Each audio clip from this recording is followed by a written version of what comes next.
같이 또 우리 브랜드 인사 나누십시다. 당신은 하나님의 최고의 걸작품입니다. 여러분은 하나님의 최고의 걸작품입니다. 아멘. 네. 오늘 우리 또 손자, 손녀들도 같이 와서 또 이렇게 예배를 드리고, 오늘은 전체 예배가 됐네요. 제목을 한번 따라서 보실까요? 인간의 도리, 인간의 본분. 인간의 본분이나 도리나 똑같은 말입니다. 성경에 보니까 본분이라는 단어가 5번이 나오는데 여기에서 가장 아주 명료하게 쓰여졌어요. 다른 곳에 욥기도 나오고 그리고 또 미가서에도 나오고 또 열왕기 하에도 나오고 그러는데, 이 본분이라는 단어가 영어에 보니까 duty라고 되어 있습니다. duty, 의무라고 되어 있어요. 의무. 여러분, 의무는 해도 되고 안 해도 되는 게 아니죠. 의무는 반드시 해야 되는 것을 말할 때 의무다 그럽니다. 우리나라 아시는 대로 4대 의무가 있잖아요. 4대 의무. 그러니까 그것은 피할 수 없는 겁니다. 반드시 해야 되는 겁니다. 대한민국 국민이면 반드시 해야 되는 겁니다. 뭐죠? 납세의 의무, 국방의 의무, 교육의 의무, 근로의 의무. 이게 바로 우리 4가지의 우리 맨날 시험 문제, 상식, 일반 상식에 나오는 곧잘 나오는 문제들이죠. 이건 의무예요. 의무, 선택사항이 아니에요. 필수적으로 해야 될 일입니다. 그만큼 중요하기 때문에 그러는 거죠. 이걸 해야 나라가 움직여지고, 이걸 잘해야 또 대한민국 국민으로서의 국민의 그 권리를 누릴 수가 있는 겁니다. 의무를 다 해야 권리를 주장할 수가 있는 거예요. 의무를 다 하지 않으면 권리 주장이 안 되죠. 참정권이 없죠. 여러분들이 다 여러분들은 권한이 있잖아요. 근데 선거 권한 없는 사람이 있습니다. 어떤 형을 받아가지고 제한을 해버리면 그 사람은 선거를 할 수 없는 참정권이 박탈되는 경우가 있어요. 그래서 이 의무라는 것은 굉장히 중요해요. 모든 우리 살아가면서 필요한 게 의무예요. 근데 우리가 사람이 오늘 여기 본문에 보게 되면 사람의 본분이다. 그러니까 다른 말로 말하면 뭐라고요? 사람의 의무다, 이런 말입니다. 사람의 의무다. 모든 사람의 의무다. 어느 사람 특정인에 대한 이야기가 아니고, 이제 이 단어를 어디다 붙이냐에 따라서 그러니까 사람의 이 탈도리로서의 바른 도리, 모든 도리의 중요한 도리다, 그런 뜻이고, 또 모든 사람이 해야 될 도리고, 그리고 모든 것에 이것이 가장 으뜸이다라고 하는 그런 뜻도 해석을 할 수가 있습니다.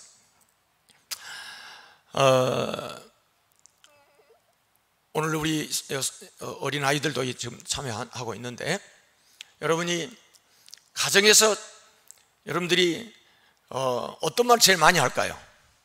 가정에서 여러분 자녀를 키울 때 보통 사람들 다 그렇게 말하잖아요. 학교 갔다 오면 공부해라. 또 이제 공부 좀 하는 애들한테는 몇 등 했느냐. 이게 우리 그냥 이렇게 특별한 게 아니고 그냥 자연스럽게 하는 인사예요. 공부해라, 1등 해라, 수석해라. 그러니까 얼마나 이들이 스트레스를 받겠어요. 다 공부를 잘할 수 없잖아요. 그 녀석이 공부를 하는 아이면 공부 쪽으로 나가도록 이제 지원을 해야 되겠지만, 공부가 아닌데 부모가 공부하라고 만약에 계속 윽박 지르고 스트레스를 주면은 걔는 오히려 삐뚤어 나가게 되는 거예요. 오히려 더 반항을 하게 되는 거죠. 기술적으로 잘하면, 뭔가 또 이런 문화예술적으로 잘하면 그쪽으로 또 잘 끼를 살려가지고 하도록 그렇게 해야지, 그냥 1등만 하게 만든다고 출세한 게 아니란 말이에요. 그러다 보니까 살아가면서 우리 자녀들이 정말 뭐가 내가 살아가면서 가장 중요한 인간으로서 해야 될 목적인, 내가 살아갈 목적이 뭔가라고 하는 이 목적을 잃어버리고 살아가는 사람 적지가 않아요. 오늘 저와 여러분도 오늘 이 말씀을 통해서 정말 오늘 이 말씀을 하고 있는 사람은 잠언과 전도서의 이 솔로몬이잖아요. 전도자라고 했는데 솔로몬이에요. 솔로몬은 모든 삶에 누릴 수 있는 것은 이 땅에서 정말 저와 여러분이 누릴 수 없는 거 다 누려본 사람이에요. 안 가져본 거 없고요, 할 수 있는 거 안 해본 게 없고요, 취할 수 있는 게 다 취해봤고요, 올라갈 수 있는 자리까지, 왕까지 다 올라가 봤고요, 모든 것을 다 해봤어요. 즐길 수 있는 거 다 즐겨봤고요, 예? 쾌락도 즐겨봤고 다 즐겨봤어요. 안 해본 게 없어요. 안 해본 게. 그런 이 전도서 기자가 일이 결국을 다 들었으니 하면서 한마디로 정리를 하고 있는 거예요. 한마디로. 여러분, 내 인생을 한마디로 딱 정리할 수 있는 사람은 잘 산 겁니다. 당신의 삶을 살아왔던 지금까지 삶을 어디에다 목적을 두고 살았는지에 대한 한마디로 한번 정리를 해보시오 라고 했을 때에 한 줄로, 한 단어로, 한 단어 아니면 한 문장으로 그렇게 표현할 수 있다고 한다면 대단히 잘 산 거예요. 그런데 목적도 없고 분명한 어떤 방향도 없었고, 그래서 그냥 살다 보니까 여기까지 왔다고 하면서 그렇게 얼버무릴 때는 아직 여러분, 다시 우리 남은 여생을 다시 돌아봐야 되는 것입니다. 여러분에게 제가 확실한 예언 하나를 하는데, 여러분은 죽기 전까지는 안 죽습니다.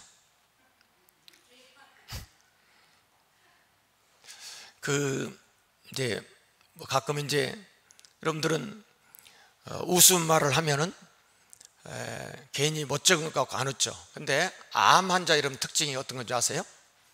암 환자의 특징이 안 웃습니다. 중병을 앓는 사람의 특징이 안 웃습니다. 마음이 상한 자의 특징이 안 웃습니다.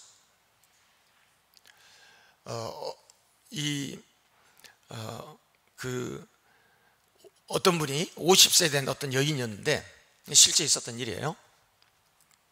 이분이 이제 의사가 3개월을, 당신은 이제 3개월밖에 못 산다, 시한부 선고를 받았어요. 암으로.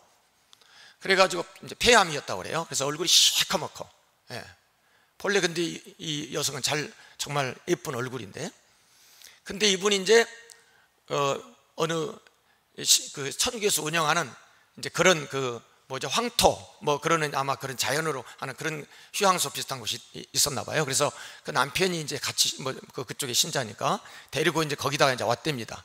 그런데 그 노인 대결을 하면서 또 여러 가지 이제 그런 프로그램을 하면서, 행복 프로그램을 하면서 진짜 재밌는 이야기를 하고 정말 웃기는 이야기 다 대부분 다 거의 다 웃는 거예요. 그런데 유독이 안 웃는 사람이 있더라는 거예요. 누구였을까요? 그 암 환자. 그래서 나중에 불렀답니다. 당신은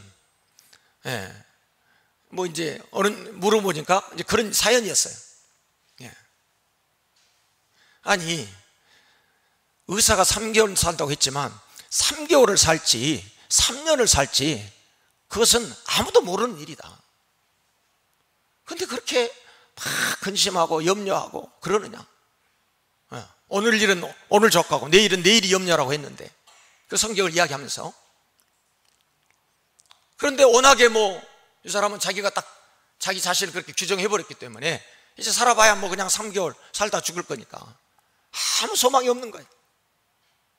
그런데 다시 가서 당신이 생각해봐라.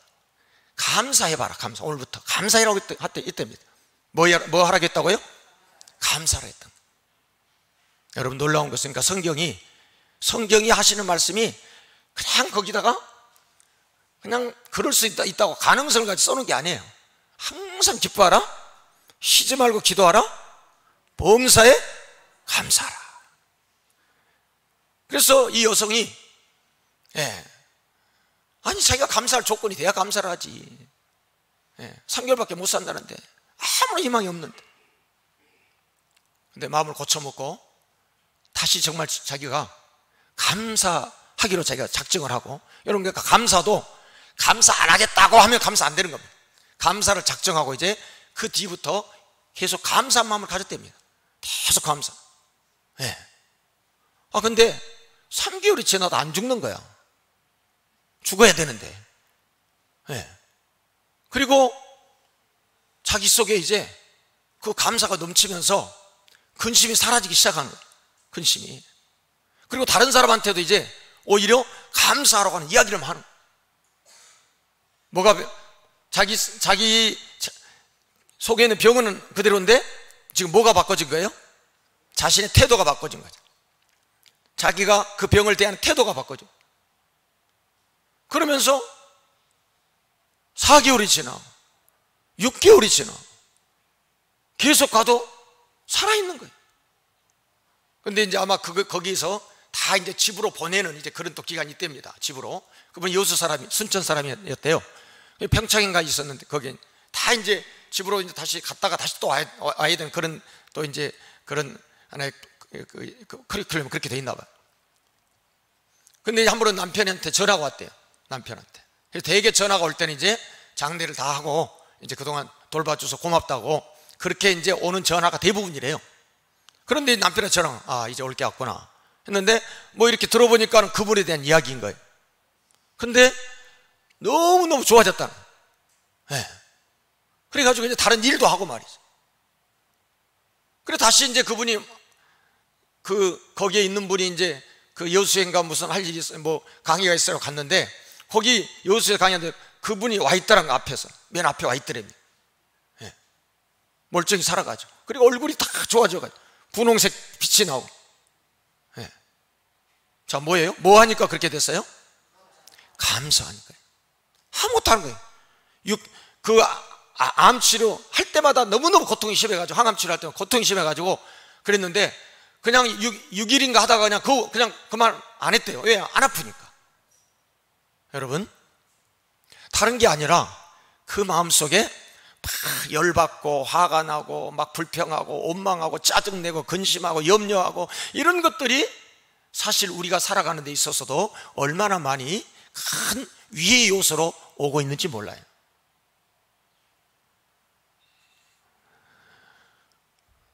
이번 명절에 아마 행복하게 지내는 사람도 있겠지만 또 이번 명절 때문에, 명절 증후군 때문에 스트레스를 아마 적지 않게 받은 사람도 없지 않아 있을 거예요. 그러죠? 없다고 볼 수 없는 거예요. 네. 시어머니와의 갈등, 시누이와 옳게하여 갈등, 형제들 간의 갈등, 여러분 이런 모든 것들이 사실 우리가 살아가면서, 현대인들이 살아가면서 없으면 좋겠지만 없을 수 없는 그런 여러 가지 옳지 않는 것들이, 말을 안 해서 그렇지 여러분들 속에도 있을지 몰라요. 그런데 여러분 꼭 기억하십시오. 그런 모든 것들이 어디서 많이 오느냐? 대개 가정의 문제는 재산 싸움에서 옵니다. 재산 싸움에서. 네. 예를 들어서 노부부가 있다가 한쪽이 돌아가시면 이제 제대로 재산을 이렇게 하지 않고 이제 뭐 할머니가 받는다든가 그러게 되면 요 자녀들이 요 이제 재산 싸움을 하기 시작하는 겁니다. 네. 그래서 어떤 분은 법정에도 끌려다니고 그런 분도 있어요. 할머니들이 막 법정에 가서 이제 그거 진술해야 되기 때문에. 호주에서는 6개월이나 됐는데, 그 할머니가 세상 떠난 6개월이나 됐는데 아무도 그가 죽은 줄 모르는 거예요. 너무 냄새가 나서 이제 가보니까 죽어 있는 거예요. 근데 그 할머니는 자녀들이, 멀쩡한 자녀들이 다 있었다고 그래요. 여러분, 호주 이야기인가요? 우리나라 이야기도 될 수 있어요. 자녀들이 있는데 돌아보지 않는 자녀 얼마든지 있었어요. 요양원은 사실 우리나라가 제일 많이 요양원을 갑니다. 미국 같은 데는 10%밖에 안 된다고 그래요. 자, 그러니까 여러분들이, 제가 새벽에도 잠깐 이야기했는데, 여러분들 재산을 절대 자녀들이 주지 마시기 바라요. 그럼 여기 자녀들이 있는 분이 조금 섭섭하게 생각할지 모르겠는데, 여러분들이 연세가 드신 분들은 손자, 여기 지금 손자도 왔는데 열심히 손자 키웁니다. 손녀 키우고요, 자녀들 23년 동안 대학 보내려면 23년, 대학원까지 하면 25, 4, 5, 6년, 군대까지 합치면 26, 7년, 적어도 평균 25년 이상을 가르칩니다.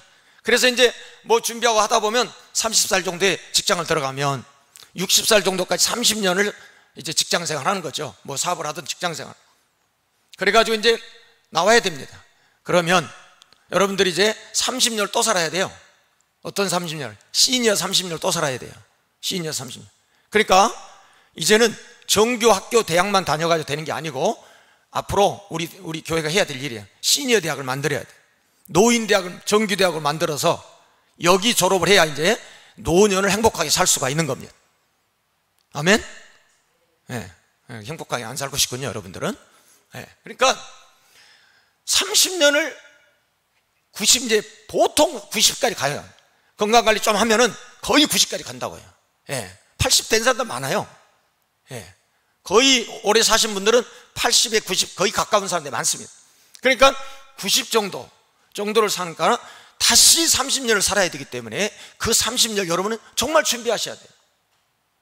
그런데 그냥 준비하는 게 아니라, 그냥 살아가면서 준비하는 게 아니라, 여러분들이 그 자녀를 위해서 희생했던 거, 이런 것들을 자녀들이 알아주면 좋은데, 여러분 그렇지 않아요. 자녀들이 잘하는 분들은 아마 있을 수 있겠지만, 자녀들이 자기 살기 바쁘기 때문에 부모를 잘 돌보지 못해. 노인들의 특징이 뭐죠? 없어요. 없는 거예요. 뭐가 없죠? 이가 없어요. 뭐가 없죠? 친구가 없어요. 힘이 없어요. 그래서 돈도 없어요. 다 줘버리니까. 그래서 주지 말라는 거예요. 이가 없어서 제대로 먹질 못해. 이번에 저도 갔는데 저희 어머니가 어금니가 한쪽이 없다고 그러더라고요. 물어보니까 이가 괜찮습니까? 물어봤더니 한쪽. 그래서 제가 바로 제 동생들이 6명 있는데 걔네들한테, 야, 어머니가 어금니 쪽이 없다고 그러니 우리가 빨리 해드려야 돼. 여러분, 먹는 재미라도 있어야 되잖아요. 근데 어금니가 두 쪽이 없으면 못 씹는 거예요. 고기를 못 씹으면 아무리 고기 사다 드려도 못 씹는 거예요. 고기를 앞니로 씹습니까? 어금니로 씹는 거지. 그러니까 이가 없으니까 고기 맛도 모르는 거예요. 사오면 다 자기가 사와 자기네들이 먹지 부모가 못 먹는 것입니다. 없는 거예요. 이가 없는 거예요. 힘이 없는 거예요. 발 하나를 내딛는데도 아이고 아이고 해야 되는 거예요. 친구도 없는 거예요. 그래서 외로운 거예요. 다 주위의 사람들이 남편이 할아버지가 떠나고 혼자 사는데 덜그러져 혼자 막 치열하게 사는 사람들이 이제 그걸 이겨나가지만, 그렇지 못하면은 다 거기서 상실감에 젖어 사는 거예요. 고독과 외로움에 젖어 사는 것입니다. 그래서 이제 명절 때 한 번씩 돌아보는 거지만, 여러분 한 번 돌아본 것 가지고 되겠습니까?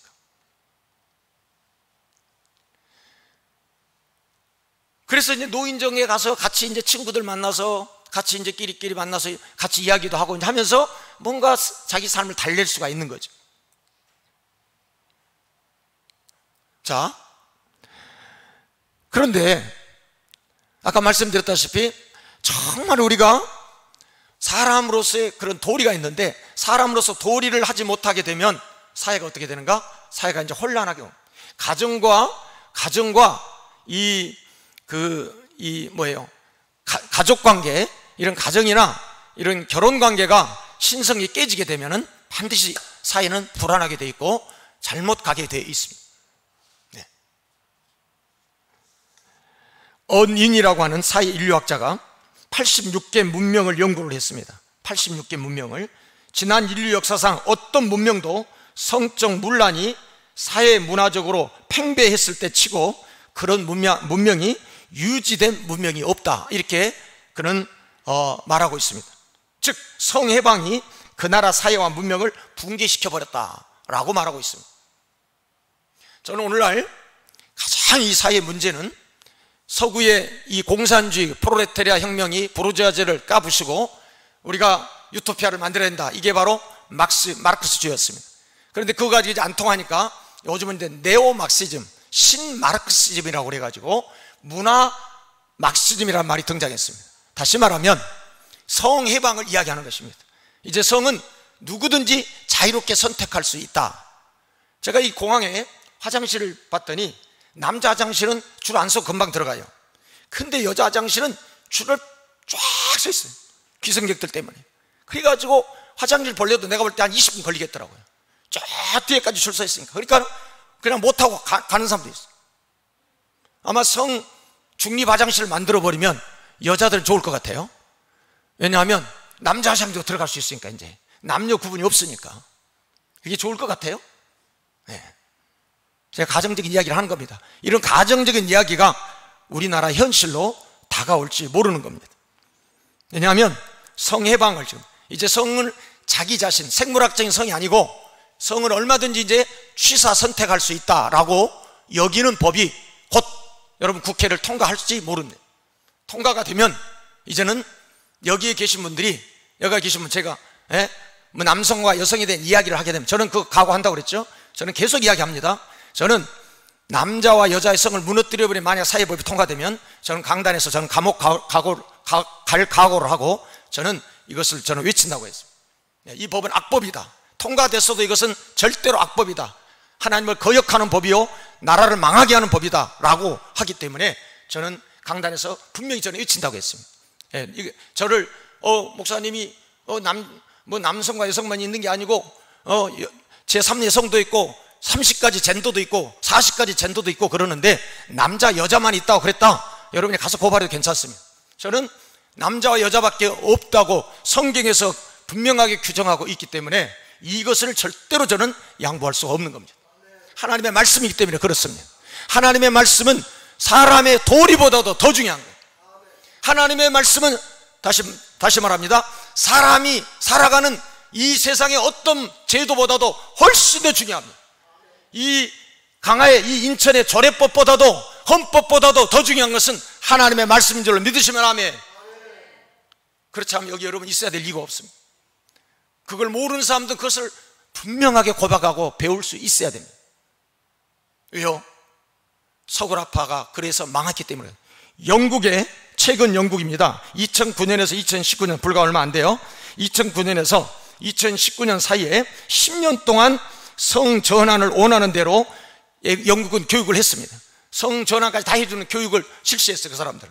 그래서 학교에서 그렇게 교육해버린 결과 18세 이하, 18세 청소년이죠. 18세 이하 아동들과 청소년이 77명에서 그런 사람들이 77명에서 무려 이렇게 10년 동안 성전환 수술을 자유로 보장해버린 결과 77명에서 2590명, 즉 33배나 급증해버렸습니다. 성별 정체성을 자신이 원하는 대로 결정할 수 있다고 한 바로 결과가 이런 엄청난, 지금도 더 늘어나가고 있습니다. 그래서 지금 와서 이제 후회하는 겁니다. 지금 와서 후회하는 거예요. 프로이드 같은 심리학자는 가정과 혼인을 신성시 여기지 않았습니다. 그래서 이 프로이드는 성적인 본능을 자꾸 충족시켜줘야 된다. 그것을 표출하지 못하고 억제하면 오히려 더 그 사람이 문제가 된다. 늘 성적으로 이 사람은 해석해서 이것이 바로 막시즘과 합쳐져 가지고 공산혁명이 나타납니다. 이게 이제 문화 막시즘이라고 그러는 거예요. 다시 이제 새로운 전략을 가지고 나타난 게 요즘에 이제 포스트 모던, 모든 기준을 다 깨버리는 거예요. 모든 기준을 다 깨니까 그러니까 이제는 우리에게 그런 기준이 없다. 기준을 깨버리는 거예요. 원리를 깨버린다 그 말입니다. 그래서 하나님께 이제 지금은 도전하는 시대가 되는 것입니다. 사랑하는 여러분, 오늘 그러기 때문에 여러분이 오늘 이 말씀을 잘 기억해야 됩니다. 어른들도 기억해야 되고 우리 자녀들도 계속 교육을 해야 되는 것입니다. 저는 이 말씀을 제가 우리 가정 예배 드리면서 우리 자녀들에게도 우리 가족들에게도 칠남매에도 저는 이야기를 했습니다. 그리고 오늘 여러분에도 이야기합니다. 그리고 저는 이 이야기를 계속해서 이야기할 수밖에 없는 것입니다. 일의 결국을 다 들었으니 하나님을 뭐하라? 두 개 명령으로 되어 있습니다. 하나님을 경외하라. 구약과 신약에 하나님을 이 경외라는 단어가 171번이 나옵니다. 꽤 많이 나오는 편입니다. 왜냐하면 소망이라는 단어보다 더 많이 나옵니다. 찬양이라는 단어가 90번 나오고 찬송이라는 단어가 214번 나오니까 꽤 많이 나오는 편입니다. 경외라는 단어. 경외라는 문자적인 의미는 공경한다는 경자와 두려워한다는 외자입니다. 그래서 두렵고 떨림으로 하나님을 공경한다, 이런 뜻입니다.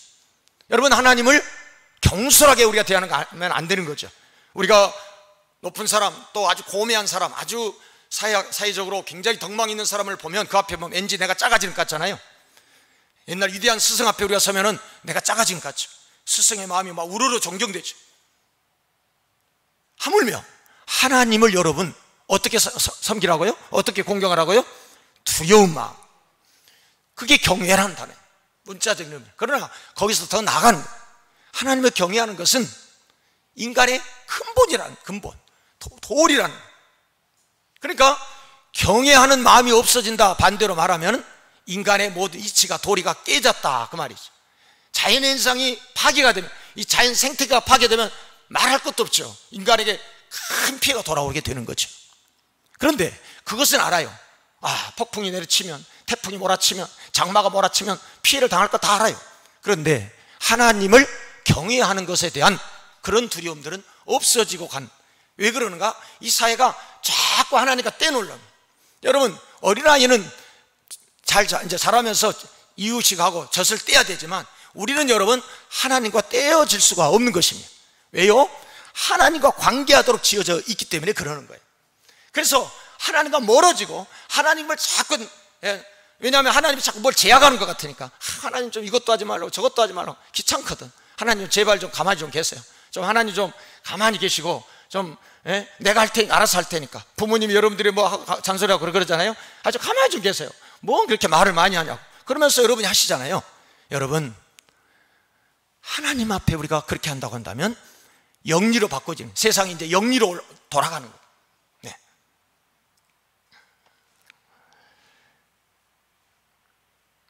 그래서 이 경외라는 단어가 하나님을 두려워하며 섬긴다, 공경한다, 그런 뜻인데, 이 하나님의 경외함이 없는 것이 성경 에레미야는 악이고 고통이다, 이렇게 말씀합니다. 에레미야 2장 19절에 너희가 나를 경외함이 없는 것이 너희의 악이고 고통인 줄 알아라, 그렇게 말씀합니다. 뭐가 악이고 고통이라고요?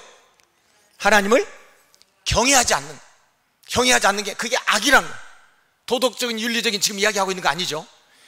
그들의 악이 뭐냐? 하나님을 경외하지 않는 게 악한 거라는 거예요. 악한 거. 그게 고통이라는 거예요. 오늘 왜 우리가 고통하고 있습니까? 여러분은 뭘로 고통합니까? 정말 하나님을 경외하지 못한 것이 여러분 고통이라고 생각합니까? 하나님을 우리 경외하지 않는 것이 정말 우리의 고통이 돼야 된다. 네. 그래서 잠언 8장 13절에서는 이렇게 말씀합니다.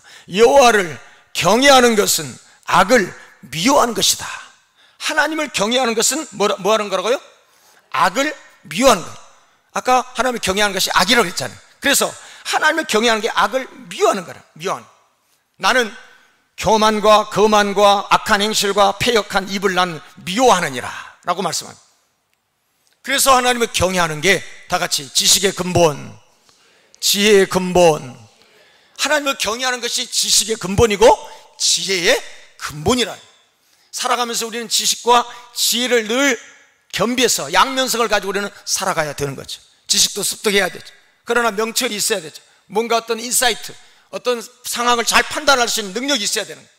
분위기를 잘 파악할 수 있는, 이 시대를 잘 볼 줄 아는, 이 시대가 지금 어디로 가고 있는가를 잘 볼 줄 아는 인사이트, 영적 통찰력이 있어야 된다, 그 말입니다.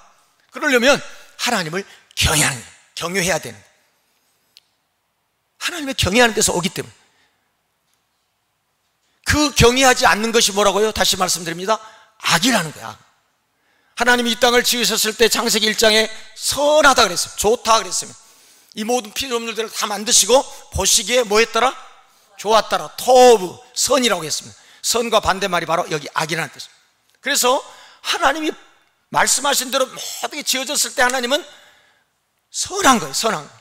그런데 그 선을 깨뜨려버린 게 뭐예요? 창조를 어긋날 때부터 가정을 파괴하고 결혼을 없애버리고 결혼을 안 하게 만들고 이런 모든 것들이 본래 뜻이 아니었다, 그 말이에요. 네. 창세기 38장을 보게 되면 유다에 대한 이야기가 나오는데, 유다가 가나안 여자를 취해가지고 아들을 낳았습니다. 세 아들을 낳습니다. 네. 엘, 오난, 또 이 세 아들을 낳았는데, 근데 이 아들들이 모두가 다 자기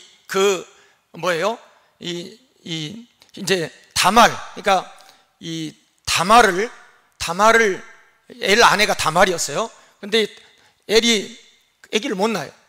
설정해버리고. 그래가지고 두 번째, 이제 옛날 그 당시에는 수혼제도가 있었거든요. 수혼제도. 이제 형이 아기를 못 낳으면 이제 형수가 그 둘째 이제 아들에게 들어가는. 그래서 이제 아들을 낳아서 이제 계대 결혼이야. 그래서 쭉 이제 이어가도록. 근데 이 둘째도 또 땅에다 설정해버려요.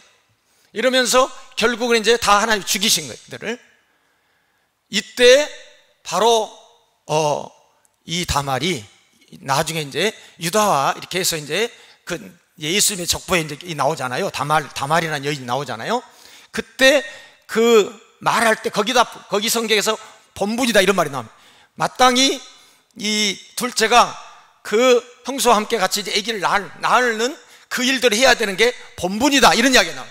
그때 당시에 그 제도로서 그것이 마땅히 해야 될 일이었다, 그 말입니다. 그러나 오늘 여기에서 말씀하고 있는 이 본분이라고 하는 것은 근본적인 것을 말씀하고 있는 거예요. 하나님을 경외하는 것에 대한 분명한 말씀을 하고 있는, 그러면서 명령들을 다 지킬지라, 이것이 모든 사람의 본분이다. 그러니까 모든 사람이 해야 될 일인가 동시에 이것이 모든 사람이 필요한 일이다, 가장 근본적인 일이다 라고 하는 그런 말씀이죠. 자, 따라서 우리가 오늘 이 세상을 살아갈 때 이 잘못된 세상의 제도, 이런 것들에 여러분들이 연루돼 가지고 하나님의 말씀을 거역하고 이 하나님을 경외하는 데서 떠나버리게 되면 결국은 우리 자녀들이 고스란히 그 고통을 당하게 될 수밖에 없는 것을 이스라엘 유다 역사를 통해서 말씀하고 있습니다. 사랑하는 여러분, 그럼 하나님을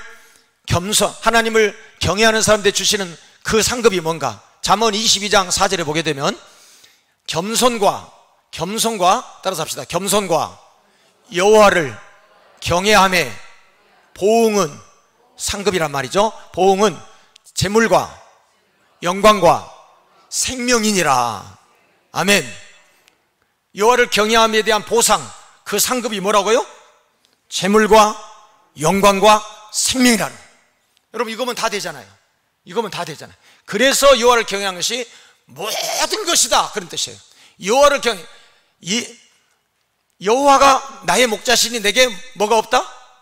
부족함이 없으리로다. 그렇죠? 그 여호와를 목자로 삼아서 경외하는 사람은 그게 전부 다 그렇게 돼 있어요. 이 성경에, 오늘 본문에는 그 여호와를 경외하는 것이 인간의 전부다, 모든 것이다, 거기에 다 들어있다, 그 말이에요. 여러분, 이거보다 명쾌한 해답이 어디 있어요? 하나님을 경외하면 여러분 모든 게 거기 다 들어있다는 거예요. 뭐가요? 재물과 영광과 생명이 거기에 다 들어있다는 거예요. 오늘 이 예배대에 나오신 여러분 모두가 그런 믿음의 유산을 자녀들에게 물려주시길 바랍니다. 그런 믿음을 가지고 살아가는 우리, 또 여기 모인 우리 어린 자녀들, 우리 또 청년들, 우리 청장년들이 되시기를 바랍니다. 이것이 우리의 전부이기 때문에 그렇습니다. 이것보다 더 위에 다른 것이 더 얹어질 수 없다는 이야기입니다.